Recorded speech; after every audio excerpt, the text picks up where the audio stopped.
The history of a broken America. For several decades, the world sunk into a post-pandemic downward spiral of perilous economic wretchedness. In 2050, the world changed and gave birth to a powerful new American political party, the Modernists. True to its English literature and poetic roots, the Modernists preached a so-called undying philosophy of the haves versus the have-nots. To wit, it was more advantageous to take risks, gamble, fight, and even cheat to become one of the haves than to merely hope for fairness as a have-not. The bigoted, class-based philosophies of modernists quickly spread throughout North and South America, then Canada. It was adopted by Indians in Mumbai and spread to Central and South Africa, then Europe and Italy. The progress was made so quickly through a simple promise: we shall give you all you need if you let us run the government on your behalf.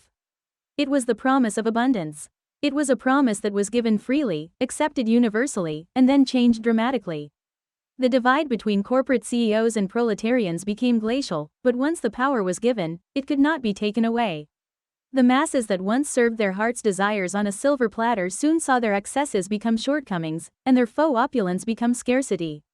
There were no repercussions upon the 1%. The world changed, and it gave birth to underground political parties that challenged the status quo. Contesters to the might of modernists emerged from both high and low, right and left, from religion and science, and spiritual and natural. Meanwhile, modernists became entrenched in an autocratic wheel of power that shifted from one person to the next. Their infighting gave rebirth to the concept that whoever has the most wins. And it was true, but this idea gave birth to another segment of society that believed that as long as you acquired enough, there should be no concern about where you obtained it, only that you possess it. This resulted in a new, more scientific approach and a more competitive endeavor to assist in the accumulation of stuff, legally or otherwise. Enter Big Pharma. With its fingers on the pulse of emerging societal trends, an industry of multi-billion-dollar pharmaceutical companies launched massive R&D missions to help fine-tune what God had left up to chance, the genetics of success and leadership. In short, the money was lucrative enough for Big Pharma to step into the ring with God and pummel him. No, they weren't playing God or even replacing God. To them, God was a man-made concept, and like all man-made products, the engineering included planned obsolescence. It was time for God to die and be put on the shelf with the fax machine. Under the modernists, technology boomed and waned, science boomed and waned, social media boomed, politics boomed, military initiatives boomed, and even the black market boomed. There was a smorgasbord of opportunity for anyone clever enough or devious enough to become a master manipulator of the system. Modernists became a new world order both supported and attacked by the people who once thought the ideology was timely and beneficial and, conversely, supported by those who once thought it was hideous and abhorrent. Traditional hacking faded away and was replaced by a three-dimensional language that transcended common coding symbolism, including biochemistry, physiology, genetics, physics, and all natural sciences. By the new hacker standards, a person had to be a scientist as much as a computer coding enthusiast to succeed. Only the most brilliant earned enviable wages. For the properly initiated, hacking, biohacking, or gene hacking as it became known, became a new and demanding industry immeasurably lucrative. To keep up, would-be hackers turned to Big Pharma for the right stuff. They gorged on prescription pills made to support and enhance brain activity and then on pills to combat their overactive brains to help them sleep at night. Then they gorged on a new type of pill, the biophysio-regulator class of steroid that was designed to monitor and maintain all bodily functions by overseeing and regulating all bodily functions through a chemical AI interface. Like the vaccination that saved the world decades earlier, the pill again became the thing. Ellery styles. Metro Square was built to be a metropolitan megacenter in the heart of New South Beach in Miami. It stretched about 200 feet high to become a skyward advertising arena, with thousands of brands vying for the attention and love of pillheads below like the gladiators of old. Hundreds of gigantic electronic billboards literally hovered above the streets, defying gravity and pushing ads to throngs of pedestrians below. On each screen was someone more beautiful than the next, flickering in and out of 10K resolution crystal OLED screens bathed in South Beach colors. Below the signs, in the better neighborhoods, people were lined up to buy pills at high-end retail pharmacies. The traditional franchise pharmacies had been swallowed up by mega department stores like Macy's, Saks Fifth Avenue, Nordstrom, and Dillard's, then branded accordingly. Expensive European cars formed unending lines in drive-through pharmacies. Color-coordinated pills were poured into customizable and reusable prescription bottles made of silver and titanium. There was as much competition amongst the elites as there was everywhere else. Everyone needed what the pill offered. On the other side of the tracks, there was a similar story that played out differently. While elites had access to the newest and the best, everyone else had to rely on expired prescriptions, generic brands, and imitations. Doctors and clinics happily accepted bribes to write unnecessary prescriptions or to lose an entire lot of medications entirely. Prescription bottles recycled from trash cans and gutters, cleaned and reused for back alley deals. Doctors could easily run out of an entire pad of signature prescription forms before the clinic closed for the day. Pills were swallowed by the billions every day, and Big Pharma had its brilliant advertising executives to thank. One particularly engaging advertisement featured a beautiful African-American woman in $500 yoga pants. The woman looked strikingly similar to Misty Copeland. In the 60-foot-tall floating billboard, the actress asked, "Are you tired? Do your friends call you old and boring? Are you having performance problems in the boardroom? If you're in a rut like this, you may be suffering from a medical condition known as hyperaddictive variable symptom fatigue, also called HVSF. HVSF affects 6 out of 10 people in South Miami, but please don't worry, help is as close as your nearest Macy's pharmacy. With just one pill a day you can feel amazing, and you can be amazing. Results are guaranteed whether you're in the boardroom, classroom, she winks, or bedroom. At Enoch Biotech we like to say, yes, we do have a pill for that." The acronym IBT was conspicuously dotted throughout the landscape, more so than any other. And the slogan, "Yes, there's a pill for that," flashed incessantly and independently throughout the ether on massive screens stretching across every major boulevard. The sun was just beginning to rise on the horizon outside a big bay window of a studio apartment on the 57th floor of a downtown Miami high-rise tower. A motorized whir rumbled in the background, causing the window pane to rattle. An unmade queen-sized bed sat beneath a wall of family photos. One picture frame lies broken and dusty on the floor.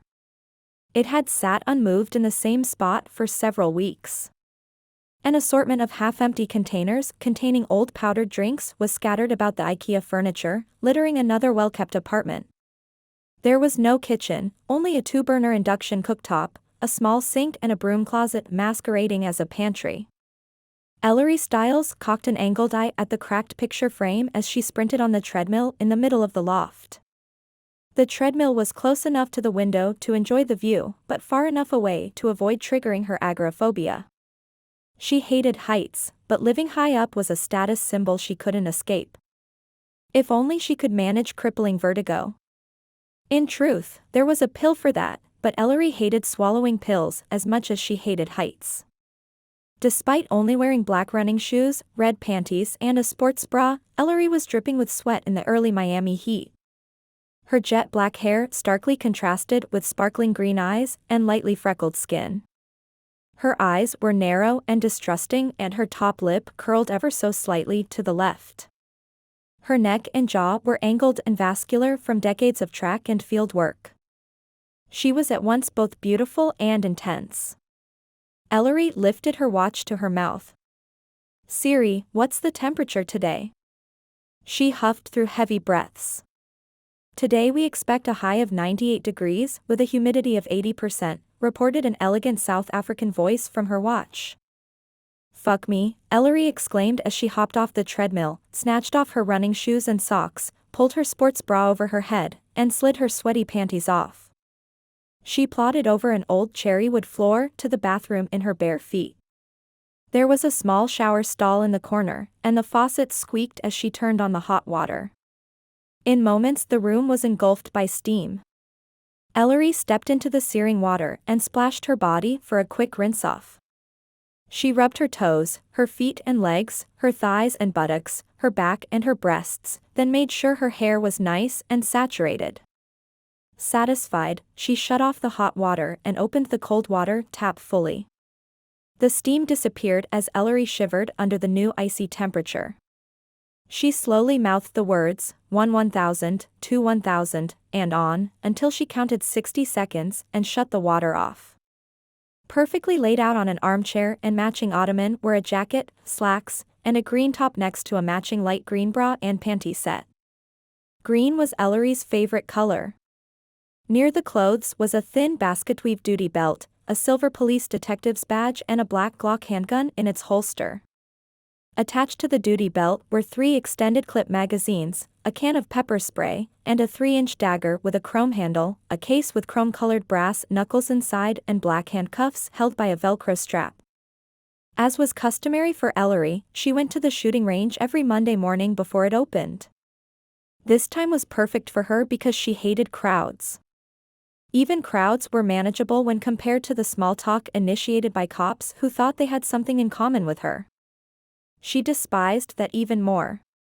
The range owner, an old ex-cop named Abe, took a liking to Ellery, and so he came in early to open one of the ranges just for her. Abe was a salty guy and very opinionated, a perfect match for Ellery, and he took every opportunity to challenge her way of thinking. He always told her that her solitude would be the death of her, either on the job or alone at home. Ellery never listened. She respected the old man, but her way was her way, and she wasn't going to change now for anybody. Dying alone, fuck it. She'd do it if she had to.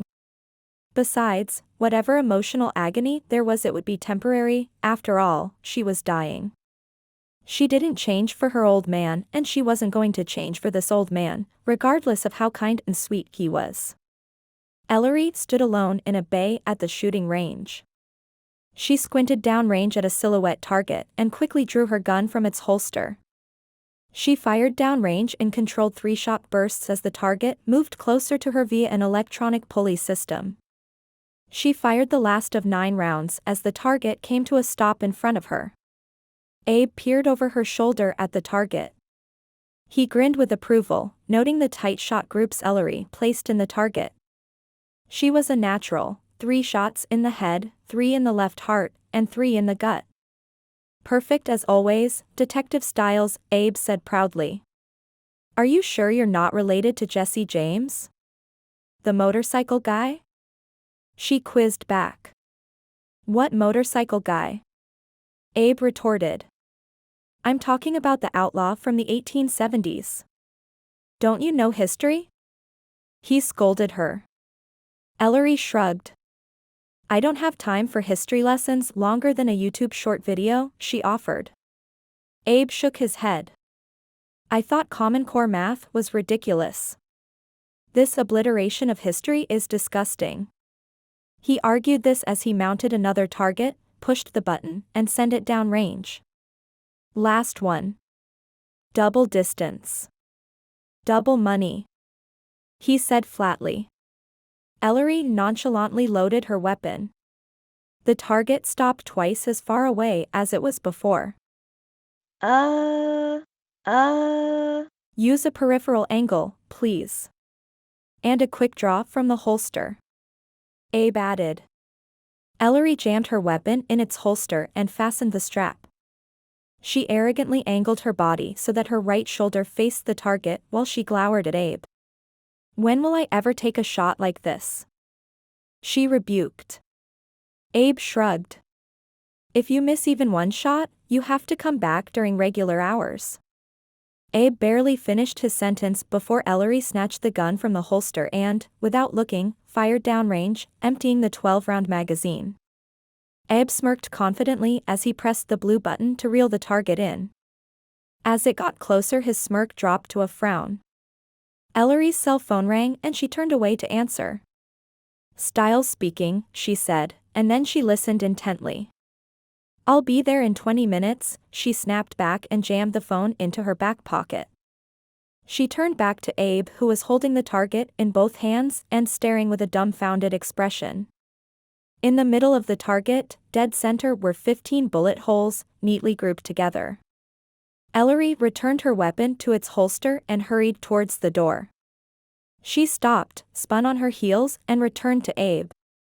She planted a firm kiss on his cheeks.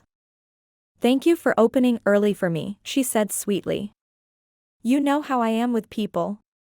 But I promise, one day I'll come at a normal time, she leaned in to whisper into his ear, as soon as hell freezes over. Abe snorted at her as she strutted proudly to the door, making sure to shake her ass defiantly. Oh, and I want 4 large bags of peanut butter M&Ms by tomorrow morning, mister, she blurted over her shoulder. Abe nodded his acquiescence. They were Ellery's favorite candy. Ellery knew what she just did, how well she shot, it was a once-in-a-lifetime achievement. More than likely she'd never ever shoot that well again, and if she had to shoot that well again, it would mean she's pretty much at the end of the line. So, she aimed to get all she could right now. The manufacturing plant for Enoch Biotech looked more like a software company's billion-dollar employee campus than a place where medicine was made. The building was an architectural masterpiece, with walls made of glass and trimmed in matte black metal. There was an external elevator that whisked visitors up to the high tower where the executive offices were sprawled over 5 floors. Ellery felt out of place among all the luxurious landscape while driving her responsible eco-friendly subcompact hybrid. The horde of dull police cruisers littering the parking lot gave her an ounce of haughtiness that she didn't deserve. She left her car parked in a spot market for a SVP, flashed her badge to the rookie at the elevator lobby, and climbed aboard the glass elevator that shot up above the lavish courtyard. Ellery was staring at the manicured grounds below and didn't listen as a female's voice announced what floor she was on. The doors opened and she sucked her teeth. She hoped the floor would be listed outside the elevator bank as normal, but these new buildings didn't do anything normal.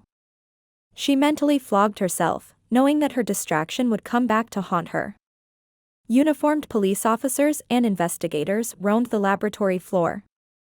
A team of men and women donned in white lab coats with CSI on the back darted back and forth. An older weather-beaten gentleman in a white lab coat was on the phone pacing with a frustrated look on his face. His eyes were wide, like a child being chastised who didn't yet know if the belt was soon to follow the verbal punishment. Ellery was sure she heard him mention the mayor's name as someone who had called him early this morning and insisted he'd be on the case. Another frustrated crime scene investigator, Rodrigo, was dusting the electronic keypad for fingerprints. Ellery locked eyes with him for a moment and cut a quick path through the moving bodies straight towards him. "What do you have, Rodrigo?" she asked. Rodrigo shrugged. "Nothing, except the video. These guys didn't leave a trace. Not one fiber." "Professionals," she prodded for more information. "I'd say a step above," Rodrigo concluded. "Show me the surveillance video," she demanded. Ellery followed Rodrigo to a hidden door that was flushed with the wall. He pushed a recess point in the wall and the door popped open. He swung the door open and Ellery gasped at the intricate CCTV system of HD monitors, racks of computers, and flickering lights. The wall was lined with 22-inch monitors from floor to ceiling, and she could see all the current activity taking place on this floor and others. It's a redundant system with scalable storage on-site and cloud-based storage secured by AES 256-bit encryption, Rodrigo said proudly, as if it were his system. That means you can access it from anywhere in the world, and even the most devastating brute force attack wouldn't put a dent in the firewall for 125 years. Ellery tried not to roll her eyes as she uttered, "Your dick is getting hard just thinking about all this shit." She turned to him for full effect. "You can give it all the love and attention it deserves later, right now I want to see that video." Rodrigo silently pointed to a green button on the console. Ellery pressed the button and watched the video of several similarly dressed men entering the factory. First she saw a security card key being swiped against an electronic door lock. After the door swung open, the 10 men dressed in identical tactical gear made of black fatigues and carrying heavy AR-15s raced up 3 flights of stairs to a special express elevator. Another card key was swiped and the elevator whisked the men up to another floor. The doors opened and 18 of the men filed out in perfect precision. 2 men remained in the elevator and went up to another floor. Ellery watched a new camera angle on an administration floor. She saw a gloved hand punch in digits on the electronic panel and push open a steel mesh cage door. In another angle, a second gloved hand typed on a keyboard and an encrypted password showed on a computer screen briefly. Suddenly, lights flickered on and several metal doors in a long dark corridor on another floor sprung open as the procession of armed men secured the corridor. They formed an assembly line and began emptying the rooms of small boxes. Ellery pressed the pause button on the video and took a deep breath. 20 guys in identical tactical uniforms, wearing identical masks, entered the building completely undetected. How did they bypass security so easily? Rodrigo checked his notes. They uploaded a virus 8 hours prior. Preliminary reports theory is, they opened a backdoor with a virus that gave them temporary permissions to change all the access codes. Start there. Every virus has a signature. I want the names of every hacker who could have designed that virus. Also, run regular scans on the dark web. Someone's gonna try to sell this shit fast. Get help from the feds if you have to. From a long corridor behind them, Donovan, the CEO of Enoch Biotech, and Avery Fisher, the Director of Research and Development, approached. Ellery took a deep breath to crush her anxiety when she recognized Donovan from his many commercials. His face had been planted in advertising screens in South Beach for months. He was taller than he looked on television and had less of the adaptive quality that made him approachable on the internet. Ellery reached out to shake Donovan's hand. Mr. Donovan, her voice squeaked. I recognize you from your commercials. I'm Detective Ellery Stiles. Donovan barely acknowledged her. Instead, it was Avery who smiled warmly and took her hand. I'm Avery Fisher, he beamed. I'm the Director of Research and Development at Enoch Biotech. Fisher was a handsome man with the appearance of worldly sophistication. He reminded Ellery of the generic sort of overtly handsome man her friends always tried to set her up with for a blind date. He stared as Ellery finally shook his hand. They clearly took a moment to appreciate each other's good looks. Mr. Fisher, can you tell me what was stolen? Ellery asked. This time Donovan decided to speak. All the chemical components required to make a new drug. A physiology regulator. Okay, we're talking about a new pill, Ellery said with a hint of disapproval in her voice. What does this pill do? Donovan waved her off. Sorry, that's confidential, until it gets approved by the FDA. Ellery is caught off guard by the irritation in Donovan's voice. Fisher noticed her reaction and decided to explain further. He told her that the drug was designed to help regulate chemical bodily functions for people with diabetes and other disorders.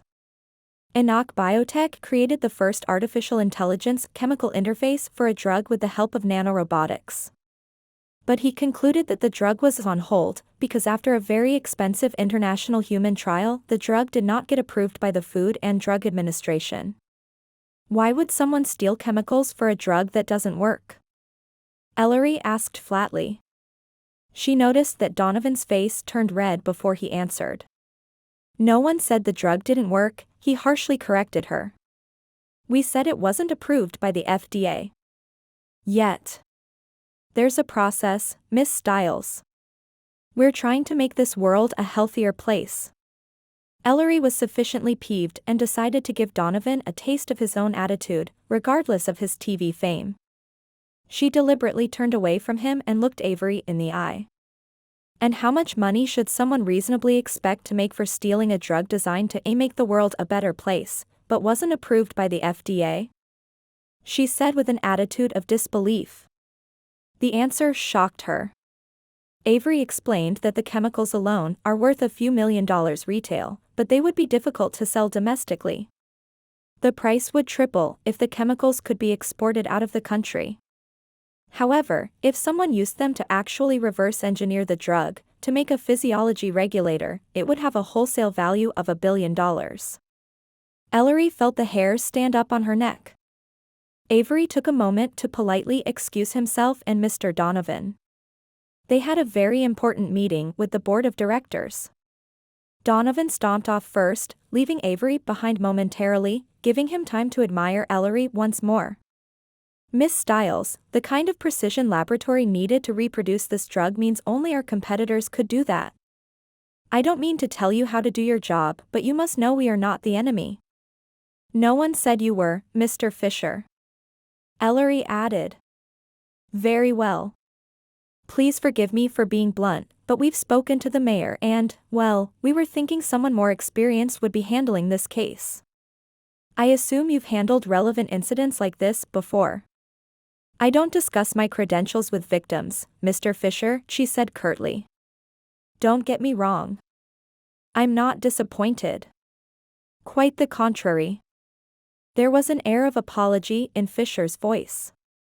Donovan doesn't seem to approve, she said, testing the waters to see how much Fisher would spill. Mr. Donovan is the CEO. He bears full responsibility for this incident, Fisher happily volunteered. At least in the eyes of the shareholders. I would imagine he's quite unsettled by these events. Fisher handed Ellery his business card and said something so soft that she barely heard it. It sounded like, "Don't hesitate to call me at any hour or any time." Ellery heard herself saying, "Of course," but she didn't like the eager tone that escaped. Fisher took her hand to shake it and quickly released it before Ellery got the full effect. She felt kind of cheated in a way as she watched him walk away. Ellery was marching into police headquarters as an elegantly dressed older man with dark hair and blue eyes just like her stopped in front of her. Ellery threw on the brakes, looked the man in the eyes, and sucked her teeth. "Good morning, Detective Stiles," the handsome older man said with an admonition. "Is there a reason you haven't returned my calls?" He watched Ellery become fidgety as she searched her mind for an answer. "I've been busy," she said flatly. "Really? Too busy for a casual conversation with a superior court judge, detective," he said scornfully. "I really couldn't care who you are, actually," she glowered back. Ellery folded her arms in defiance. She wasn't impressed. She stared at the handsome older man silently for a moment and then turned to walk away. It was another one of those, the first person to speak loses moments. She tried to exit, but the man softly grabbed a hold of her arm. "Too busy to have dinner with your father?" he said in a tone that was more pleading than anything. "What do you expect me to say, Dad?" The man was Gabriel Stiles. Ellery's father. There was history there, bad history. Ellery had been raised in a very strict household where her father, a civil court judge, laid down the law. Ellery had to toe the line in everything she did and did quite well. Academically, she was often amongst the top students. Physically, she competed in Division II athletics for track and field. She once considered following in her father's footsteps and becoming a lawyer, but a chance meeting with the local police department helped her see the light. She wanted to be a cop. However good she was, she never stopped complaining to her parents about their strict upbringing. She and her father were constantly at odds over the rules and curfews he had established. She challenged his authority like any child, but Ellery was also smart enough to argue at a level most children could not comprehend. Somehow, through all the arguments and temper tantrums, and despite the many times her father put down his foot, her message got through, and he lightened up. In fact, the manner in which Gabriel brought up his youngest daughter, Elsa, was quite different from the manner in which he brought up Ellery. Elsa was allowed to run free without consequence or reprimand. She grew up talking back to her parents, using profanity at will, and ditching school to hang out with the cool kids. In many ways she was like Ellery in her brilliance and knack for persuasive arguments. But Elsa was daring and often pushed the limits of everyone around her. Elsa and Ellery got along fine, except for the moments when Elsa pushed her parents to their breaking point. Then Ellery would step in and wrangle the wild younger sibling. There was respect there. Ellery was able to do with Elsa what her parents could not. In many ways, Ellery was the mom that her mother couldn't be to Elsa. Once Ellery decided she wanted to be a cop, there was no turning back. She was never the kind of person who second-guessed herself. So, after graduating college, Ellery immediately started her law enforcement career. This meant she left home and her little sister. She left Elsa in the hands of people who could do nothing with her, her parents. Elsa transmogrified from mischievous to heinous. She dropped out of school. She started spending an exorbitant amount of time with very bad people doing very bad things. She even ended up in her father's courtroom a few times, making him embarrassed at having to recuse himself. Elsa's curiosity and thirst for adventure made her the perfect soul for the time. The pharmaceutical industry turned every personal issue into yet another need for another pill. There was a pill for high anxiety, low anxiety, social anxiety, work anxiety, ADD, ADHD, insomnia, narcolepsy, caffeine dependency, vegan dieting, keto diet, you name it. Elsa tried everything at least once, often multiple pills doing opposite things in one day. Gabriel couldn't do anything with Elsa. She wouldn't listen. She wouldn't stop. In fact, she couldn't stop. She was too far gone. She was addicted emotionally and physiologically. By the time her parents reached out to Ellery for help, it was too late. Ellery couldn't reach her. When Elsa reached the darkest depths of depravity, she swallowed enough pills to kill an elephant and took her life. And, although she never really said it out loud, Ellery blamed her father for her sister's death. She felt that if he had just stayed as consistent with his family as he did with his blossoming career, she would still have her baby sister. During their family crisis, Ellery's mother died of undiagnosed pancreatic cancer. No one knew until she was well within stage 4. Ellery assumed her mom suffered in quiet as she sacrificed herself for her husband's burgeoning career as a judge. She was lucky to pass away before she saw her baby daughter throw her life away. At least, that's how Ellery saw it. Her mother was a sweet, nurturing, honest-to-God good soul. She had more compassion in her little finger in one day than most people exhibit in their entire lives. She cared for everyone and everything. Losing a mother and sister was hard on Ellery, although she'd never admit it. The common link in both situations was her father and what he did or didn't do for both the women in his life. Ellery gave him hell about keeping a tight rein on her as a child and young adult. Now she gave him hell about being so hands-off with her mother and baby sister. Now Gabriel stood there watching his only family member stare him down like she could murder him at any moment. It made him love her even more. He admired her defiance and courage. He always did. She was a testament to what he did right. He couldn't let her go so easily. "What do you want from me?" Gabriel pleaded. "I lost your mother and your sister. We are all we have left." He waited a few moments and then added, "This wouldn't have anything to do with that case I dismissed, would it?" he quizzed. "If so, let's talk about it, make your case." Ellery grabbed Gabriel's arm and jerked him into a quiet corner of police headquarters. "This is not a courtroom, and I'm not about to make my case, Dad," she said between clenched teeth. "How do you expect me to feel when you let that monster go?" "That monster has rights, Ellery." His tone was becoming preachy, and Ellery hated that. "The law is the law. We have a responsibility to uphold. Why is it that the law," Ellery cut him off, "only seems applicable when you're an asshole with wealthy parents?" "Wow, are you accusing me of something, Ellery?" He took a step back to prepare himself. "Spit it out, let's hear it along with all the other personal attacks." Ellery's guilt forced her into a hasty retreat. She folded her arms across her chest to pout and then looked away and then down at the floor to avoid her dad's eyes. "It's not personal, okay?" She retreated. "You're right. I apologize." Her dad took Ellery by the shoulders and looked warmly into her eyes.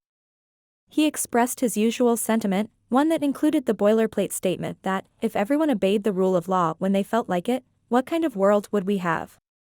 He reminded Ellery that he has to hold the law in higher regard than his personal feelings or even his personal morality.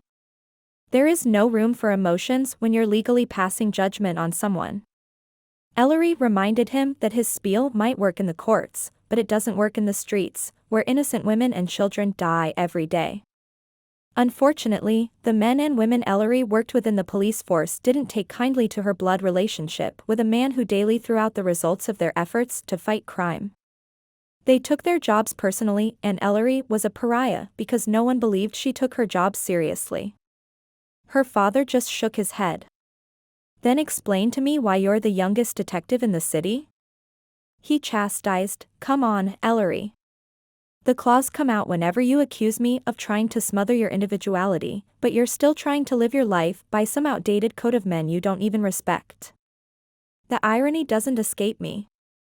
"Nevertheless," he said, "your stepmother is expecting you for dinner this week. I don't care what day, pick one. And bring the engineer guy, Tom." "His name is Todd, Dad," Ellery corrected with a sneer. "And I told you, Todd and I are over." They spent a few moments having obligatory conversations about her breakup. "Really? What happened? I thought it was the real thing." "He what? Shame on him, blah blah blah." "Never mind. Just bring someone. Anyone. We hate the thought of you being alone all the time." Ellery rolled her eyes the entire time until her father kissed her cheek and rushed off under the timely excuse of his cell phone ringing. Ellery marched into the detective's bullpen and saw Captain Kelly Dean's office in the distance. Dean was a stout woman who could have been a fireman in another life. She had short brown hair and a voice like a Viking as she berated the new pimple-faced cops in uniform. From the look on the rookie's face, Ellery swore he'd already shit on himself or he was about to vomit at any second. Dean was a hard cop, highly decorated, and thoroughly embittered by the world and the political bureaucracy in which she was forced to tread water in order to keep her job. As Ellery approached the office, she saw Dean gesturing wildly and flagrantly. Last year, the brass added soundproofing to Captain Dean's office in light of the many loud verbal counseling and shouting matches held in her office. Ellery could see lips moving and arms flailing, but she couldn't hear a thing. Ellery knocked on the glass door and watched Dean dismiss the officer with a wave of her hand. The officer scurried away and left the door open for Ellery. Dean didn't bother to look up at her. "What's this I hear about you making fuck me eyes with execs at that pharmaceutical company?" she bellowed loud enough for everyone to hear through the open door.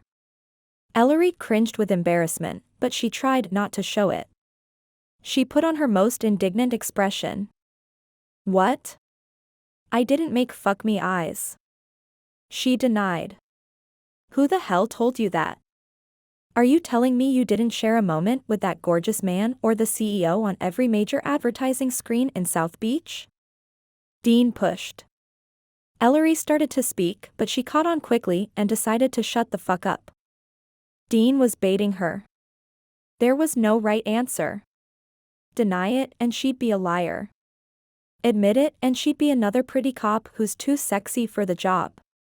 Dean and Ellery stared at each other for an eternity until Dean didn't care about the old adage, "The first one to speak loses," and she spoke. "I work out every day, Styles," Dean began. "I do fucking yoga and CrossFit. But you walk in my office and I feel like a 70-year-old sumo wrestler." Ellery gritted her teeth to prevent the foul insult building on her lips from escaping her mouth. "Tell me about it," she finally said.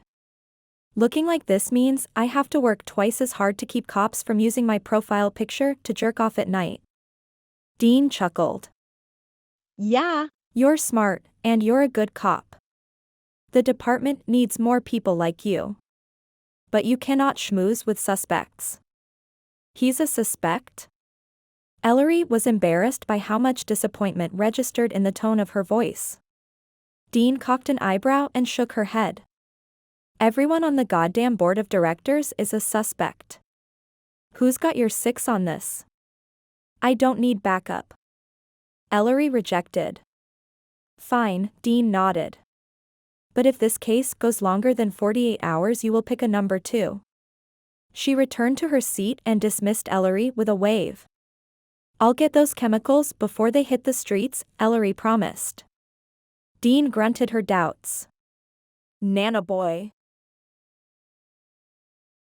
Later, in the detective's bureau, Ellery was surrounded by boxes of evidence taken from Enoch Biotech. She sorted through stacks of paperwork, squinting every now and then at the complex chemical formulas displayed on every damn piece of paper. She slammed the papers down and rubbed her eyes. Goddamn scientists, she thought. Rodrigo, from the CSI laboratory, approached, and Ellery immediately threw the remainder of her coffee on him. "What the hell?" Rodrigo protested. "This is a new shirt. Why did you tell Captain D I was making fuck me faces with a suspect?" she demanded. Did she tell you that I said it?" Rodrigo questioned. "No, but you just did, asshole," she blurted. "Calm down. It was a joke. Nobody's going to take it seriously." He was starting to retreat now. "Calm down my ass. And screw you." She noticed a printout in his hands that looked like raw computer code. "What's that?" Rodrigo explained that the cybercrime department detected two familiar algorithms in the virus signature. One belonged to a hacker called Nanoboy. He was a narcotics-inclined genius. Basically, he was a PhD dropout with a drug habit. 2 years ago, he operated his own meth lab after hacking 36 mom-and-pop chemical supply companies. He hacked into the American Genome Society and stole plans for advanced genome therapy for cancer. The word on the street amongst the biohackers and gene hackers was that Nanoboy cured himself of leukemia.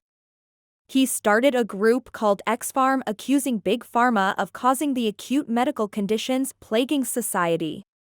He ended up trashing it all for a hit of designer LSD that made him even more eccentric.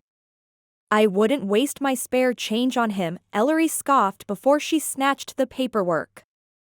"Nanoboy ain't nothing but a thumb-sucking techno-geek incel who sleeps with his skateboards and thinks reading Nietzsche makes him exceptional." "What about the other signature?" Rodrigo held the paperwork out of reach. "Still under investigation. It's far more sophisticated. It'll take a lot longer to crack." Ellery grabbed her department-issued cellular phone and typed onto the keypad. An address popped up on her screen with the note, "Nanoboy, last known address." Ellery quickly marched through the police station. She was so distracted by her newfound quest that she had no idea the eyes of every cop in the place were focused on her ass as she exited. 20 minutes later, Ellery drove up to an abandoned power plant. She could hear loud electronic music playing inside the building. The doors were locked tight and boarded, and there was no other obviously normal way inside. Opting for the abnormal, Ellery climbed a fire escape stairway up to a door on the second floor. With 2 powerful kicks, she was able to dislodge the decrepit door from its rusty hinges and squeeze inside. Light filtered in from a dirty skylight on the roof and grease-smeared windows all around. Ellery surmised that the grease was put there deliberately by whoever made this filthy place their home. It was an easy and inexpensive way to maintain a sense of privacy in an otherwise public abandoned building. As she walked along the second level, the contrasting light and darkness cast her in and out of the shadow like a menacing ghost. She was surrounded by the skeletal framework of an old scaffolding. Some of it was still erected, but most of it had collapsed due to age and neglect.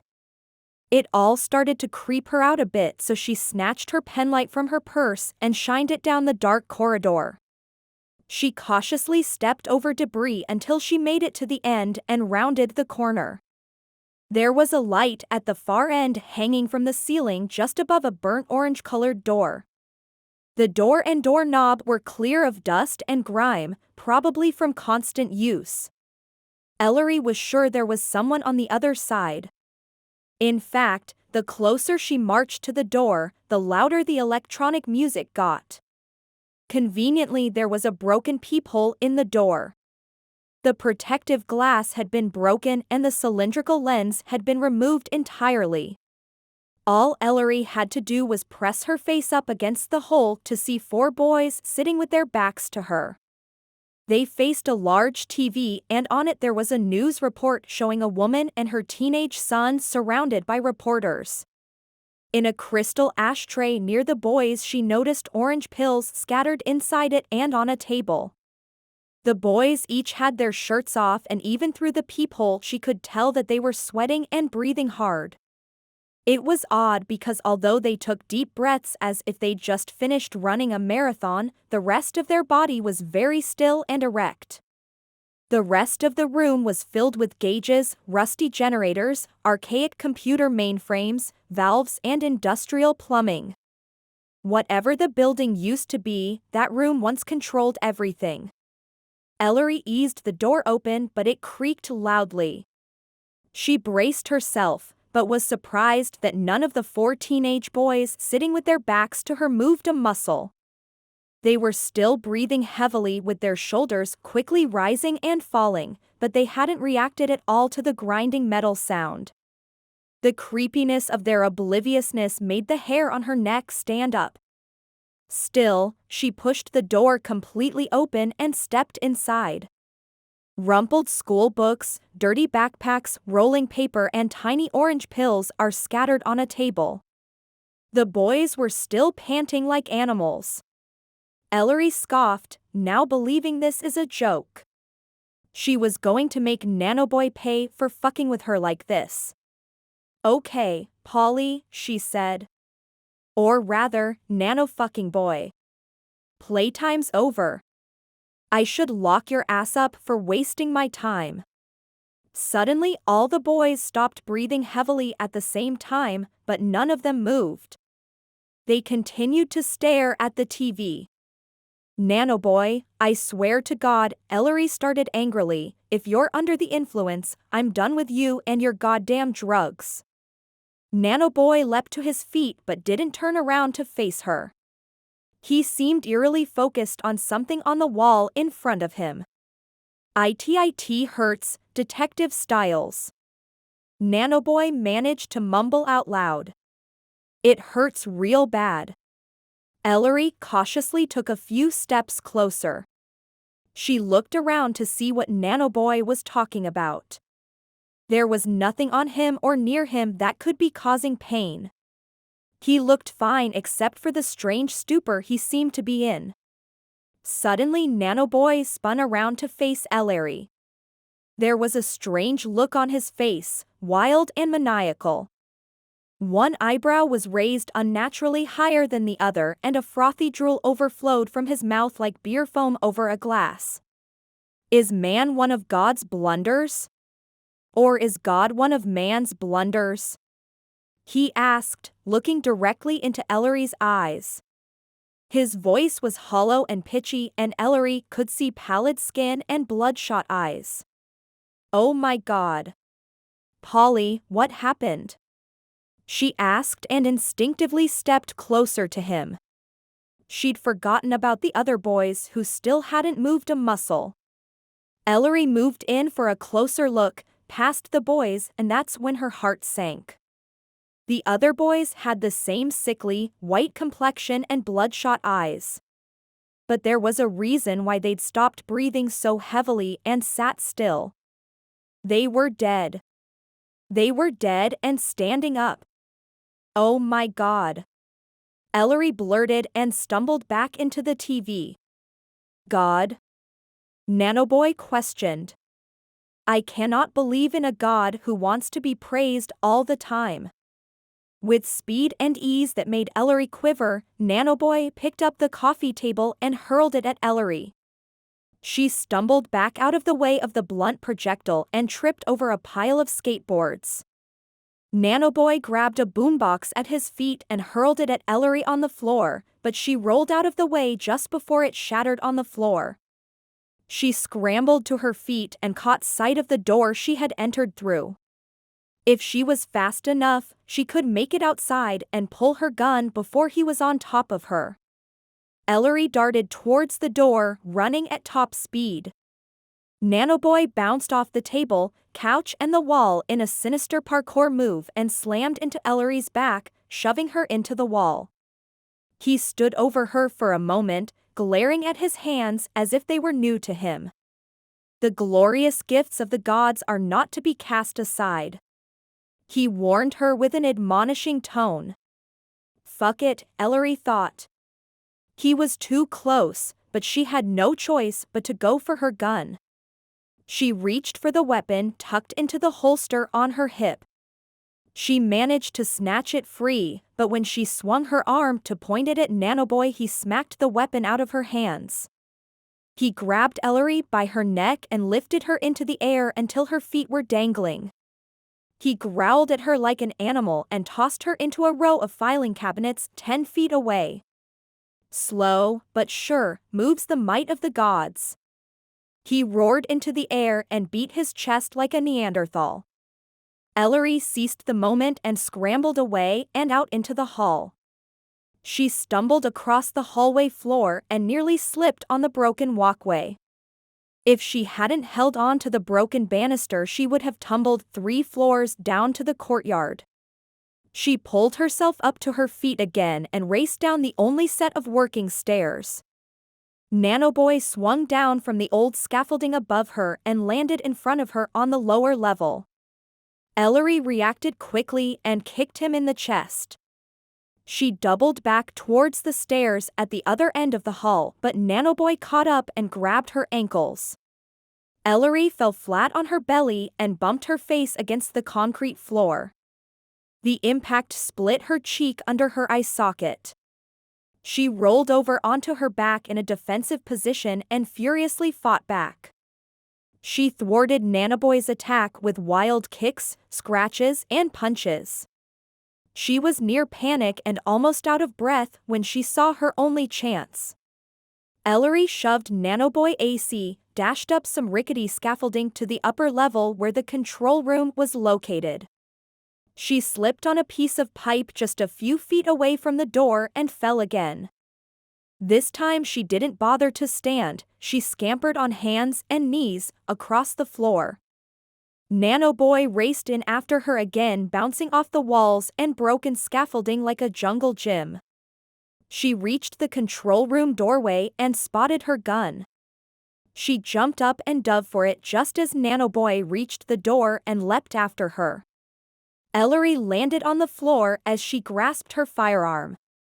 She allowed her forward motion to carry her forward as she turned to her side, almost without looking. Nanoboy was sailing through the air towards her. His eyes were crazy and his mouth was agape, ready to bite her. Ellery fired 3 times before she hit the floor again. Nanoboy fell beside her. His dead body landed with a loud thud. Ellery could see her handiwork, 3 bullet wounds in the center of his chest. Ellery kicked his body away from her and reached for her cell phone, but was smashed. She groaned and kicked at Nanoboy's lifeless body again. "Fuck you, you son of a bitch," she said. "I am not going to cry." She kicked his body again and wiped a tear from her eye.